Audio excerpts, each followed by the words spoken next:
Hey, it's Nikki the Nikki that's Nikki that's Nikki the Nikki the it's Nikki the How. Thanks for tuning in for a watch.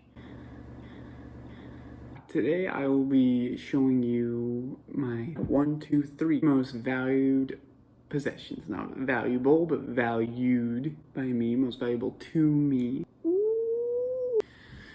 I put a lot of thought into what objects do I really value the most? Is it photo albums of loved ones and experiences? No. My musical instruments? No. Is it my bicycle? No. And I thought, what would be the 3 things I would grab first if my apartment was on fire?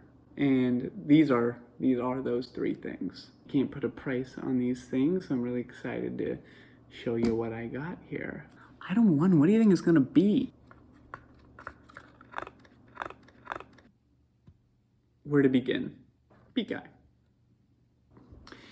Now, Peak-Eye stumbled upon me, 15, 16 years ago as a gift. And he's a little, I don't know, what you call it, a figurine. As you can see here, he's just a very casual, kind-looking man just having a pee. You could write books on how to interpret this piece. Blue jeans, white shirt, mustache, brown cap, lengthy hair. You don't see that hair around much anymore. And it is just a guy peeing. And it's very tasteful. There's nothing revealing. It's just pee coming out of a hole in his pants. Some could be offended by this piece, and I think it's all about how you interpret it. Some people are like, what? That's gross. He's peeing. I mean, why is he peeing? I mean, that's the whole point. The whole point is the casualness, not in public, in the privacy of his own backyard or forest or something like that. I like to think he's not bugging anybody. The pee is very clear. He's hydrated. A lesson there to drink water, drink liquids, keep hydrated, be healthy. I mean, he looks healthy. He looks to be in quite good shape from what I can tell. He was wearing baggy pants, but and why is this valuable to me? It makes me think to enjoy the simple things in life, even just the luxuries of a casual pee. This means a real lot to me. It means the world to me. To me, he just seems like a really good guy, and he makes me want to be a better guy. That's Peak-Eye. Item number 2, what could it be? And it is a Lucky Smooth Tooth. Yeah, it's a smooth tooth. Lucky Smooth Tooth. This is a tooth from a smoo. Who and or what is a smoo, you ask? How about a free preview?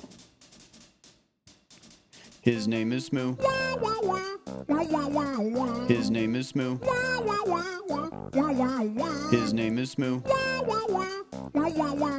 His name is Smoo. His name is Smoo.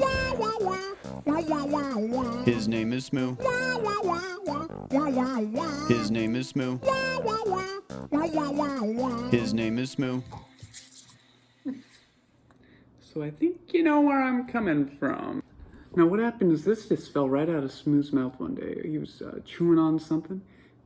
Here, click on the floor, and bada boom, a smooth tooth. I think this tooth had been giving him some trouble for a while. The thing is that every once in a while he'd chew on something just wrong. Smooth would go, ooh, ooh, and then he'd stop for a second, and then he'd keep chewing. We were like, what is going on? Is that your tooth giving you some pain? The vet was keeping an eye on it, and then one day he's chewing, and clink, a big woo, tooth falls on the floor. This very tooth, this lucky smooth tooth.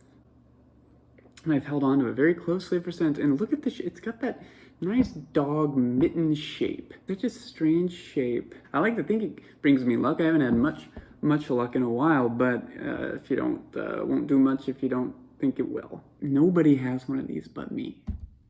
That's what's special. Like, diamonds are rare. There are less of these on the earth than diamonds. So this is more valuable than that little thing on your finger. You never want to pull these. If you pull it out yourself, it's not lucky, and that's sick, and that's cruel. This came out naturally, and it's like stumbling upon a 4-leaf clover. Coming across a little smooth tooth like that. Love this little sucker, love it. Wish I could put it in my own mouth. Maybe one day we'll have that sort of technology, but that day is not today. It's just a dog's tooth, but it is what you make it, and to me it means a lot. That's a smooth tooth. Those last two were pretty cool. What could number 3 be? Just kidding.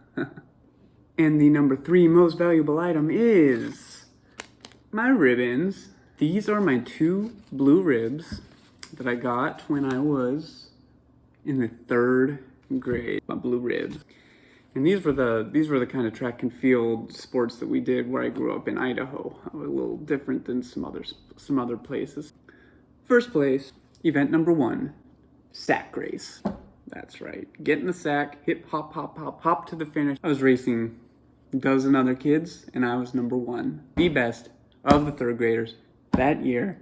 And now the second event, shoe race. Now, what is a shoe race, you may ask? Well, this is a very fun, creative one. What they did is they had all of us kids take off our shoes and go and put them in one large pile, which these days may not even fly because it's not so sanitary. Not every kid maintains good foot cleanliness, and not every kid changes his socks every day. Anyways, this is back in the early 2000s. So all those kids put our shoes in a big pile, and then we go, some ways away, line up, and they say, "Oh!" And all the kids run, and all these kids are digging through the shoe pile trying to find their 2 shoes. You gotta find both pairs. They have to match. They have to be your shoes, which is why it's so fun, because you're finding a little piece of you in there. So you find your shoes, you gotta put them on. Because the secret is you never untie them. They're already tied, you slip them on. That's why you should never really untie your shoes. This is what this kind of sport teaches you. So I put my shoes on first, and I run back, and I won that shoe race. First place. My parents were so proud. They said, if you win those again, first place next year, maybe we'll take you to ice cream. Shoe race and sack race in the same year. It was unforgettable. First place. These are about the only things I ever finished first in my entire life. Even to this day, I'm not very good at sports. I did junior varsity tennis all 4 years of high school, never quite made the cut. And they never had an award for least improvement, but I think I would have gotten it. Never really nailed my backhand. I'm not good at team sports. It's not that I'm a bad team player, it's that I'm just bad at sports. Hand-eye coordination was never really my forte. However, finding shoes and hopping in sacks was. I moved schools after this, so I never got to compete again. I think I would have kept winning. Elementary school, track and field, double first place, same year, I was the star. Number 1 twice. Call me number 11. Sack race, first place. Shoe race, first place. I was the hero of the town. I was about 2 feet shorter than I am now back then, but I felt bigger than I ever have in my entire life. And that's why I value these ribbons. I won them both. I wish I had more time to show you some more of my valuable things, but I think that's about all anyone would have interest in. So I'll cut it at 3. I'll cut it at 3 for your sake.